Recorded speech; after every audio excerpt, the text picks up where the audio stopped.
Continuamos con La Noche.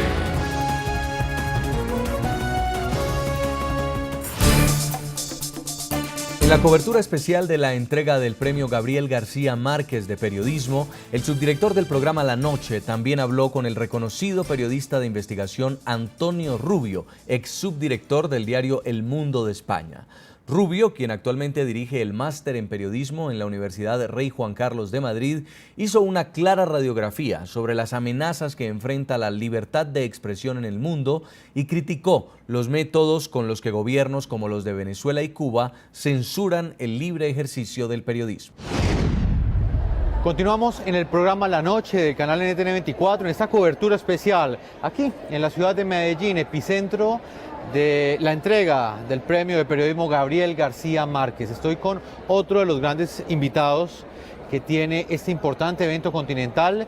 Él es Antonio Rubio, es director del Máster de Investigación y Datos de la Universidad Rey Juan Carlos de España, también ex subdirector del diario El Mundo de España, y lo hemos invitado pues para hablar con él en medio de este evento en el cual estamos presentes del estado de la libertad de prensa en el continente americano. Antonio, bienvenido al programa La Noche. Un gusto estar con vosotros. Antonio, pues he querido invitarte hoy a nuestro espacio periodístico para conocer el análisis que haces a partir de esta experiencia en este importante premio continental sobre el estado de la libertad de expresión en nuestro continente, las amenazas que enfrentamos en medio de las distintas problemáticas que vive cada país. ¿Cuál es su opinión? ¿En qué estado estamos? Hay una cosa fácil y sencilla, y es, para que haya libertad tiene que haber Estado de Derecho. Y hay otra cuestión aún más básica. Para hacer periodismo se necesita libertad. En aquellos países en los que no existe el Estado de Derecho ni existe libertad, no hay periodismo.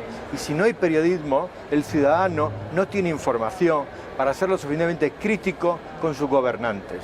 El problema es que muchos de sus gobiernos intentan de alguna forma coartar esa información, bien con la compra de medios, bien con la manipulación de medios, o bien con el seguimiento y presión a determinados periodistas.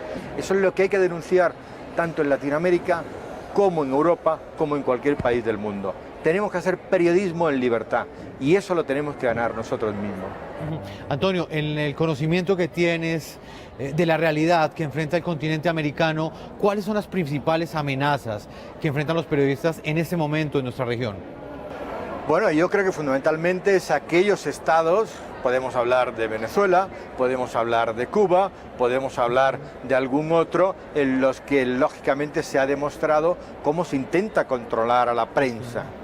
Y ese es un elemento fundamental. Es decir, el control de la prensa conlleva el control de los movimientos sociales y el de los movimientos sociales al de la denuncia de alguna manera de los gobiernos que no son correctos o no están demostrando una determinada legalidad. A través del control de la prensa se evita la oposición y se evita la reivindicación de los ciudadanos. Antonio, en lo que tiene que ver con la defensa de la libertad de expresión, pero no sencillamente la que promovemos los periodistas en este tipo de espacios, en este tipo de encuentros, sino la defensa de la libertad de expresión como un valor democrático en la región. ¿Usted cree que en ese momento se está dando o los presidentes prefieren estar mirando hacia otro lado y privilegiar quizás los intereses diplomáticos por encima de esa defensa del valor de la libertad de expresión? Hay una cuestión que es fundamental. Nosotros los periodistas somos simplemente vehículos, de alguna forma, de las reivindicaciones sociales como tal. Hay gobiernos que no están escuchando esas reivindicaciones y para no escucharla, de alguna manera lo que están haciendo es cortar las alas o cortar la libertad de determinados medios. Yo creo que como ha ocurrido en Europa y ha ocurrido en España, los movimientos sociales tienen que salir de abajo hacia arriba, como ocurrió en el 15M en España. Y los medios tienen que transformarse para denunciar. Hay un problema fundamental. Los grandes medios, de alguna manera, están acogotados por las presiones económicas o publicitarias que puedan tener los gobiernos. Si generamos y buscamos elementos más pequeños en los que la denuncia sea más directa y más constante, yo creo que la propia sociedad reivindicará por parte de los informadores un valor añadido que en estos momentos en algunos noticieros o en algunos informativos o en algunos grupos editoriales no está. Hay que darle el valor añadido a la información, hay que darle bastante información, no tanto opinión. o la opinión contrastada con la información que podamos denunciar. Voy a pasar a un segundo tema, Sí. Antonio, y ese que tiene que ver con una segunda amenaza, y esto ya toca mucho a los países europeos, pero también a los periodistas latinos que están en el Medio Oriente, y es la amenaza que representa el autodenominado Estado Islámico. Sí. Vemos ejecuciones de periodistas estadounidenses frente a las cámaras, divulgadas a través de redes sociales, que han generado un fuerte impacto. ¿En qué afecta en este momento al periodismo específicamente esta forma de actuar de este grupo terrorista? Nosotros hemos vivido en propias carnes el secuestro de un compañero, Javier Espinosa, que estuvo durante 7 meses secuestrado en Siria, y junto con él Ricardo García Vilanova y Mar Margineda. Logramos que al final pudieran regresar a casa. Esto indudablemente está coartando la información, y hay un elemento que es negativo. Estamos haciéndole de alguna manera la publicidad a los yihadistas, publicitando todo lo que es estos atentados, estos asesinatos y demás. Lo que busca el terrorismo es un efecto difusor, y ese efecto difusor lo están teniendo en las redes. Hay que ser muy consciente de cómo y de qué forma hay que dar la información. Yo no digo obviar la información, lo que no podemos es recrearnos en la sangre, que es lo que ellos de alguna forma pretenden. Y en eso los periodistas tenemos que ser muy conscientes y muy éticos. Antonio, pero en ese punto hay un debate bastante fuerte, ¿no? Sí. Porque entendería uno que esos terroristas de ISIS, del autodenominado Estado Islámico, precisamente utilizan las redes sociales para llegar directamente a los ciudadanos. Y pese a que quizás los periodistas en algún momento tomáramos la decisión de no divulgar ese tipo de videos, de sangrientos videos, los videos están en la red y allí los pueden tomar los ciudadanos. Yo no, vamos a ver, hay una cuestión muy clara. Yo no digo que se obvie la información, que se secuestre la información. Yo digo que se trate la información arreglo a la ética y la moralidad que debemos tener. Yo puedo dar la información de que han ejecutado a un periodista o a un ciudadano. Lo que no tiene sentido es que yo deje el vídeo en el que el yihadista con su cuchillo rebana el cuello de una persona. ¿Qué elemento informativo tiene ese? Ninguno. El elemento informativo es que lo ha asesinado o que lo ha matado. Las redes indudablemente no se puede controlar, pero creo que no aportan información. Aporta sadismo, aporta sangre, aporta casquería, pero no lleva a nada más. Antonio, en las últimas semanas hemos escuchado líderes mundiales como el Papa Francisco, quien dice que la Tercera Guerra Mundial está en este momento en ejecución, está fragmentada en diferentes conflictos que afectan el mundo. Lo dijo también Ban Ki-moon, el secretario general de las Naciones Unidas, ha dicho que el mundo se está cayendo a pedazos.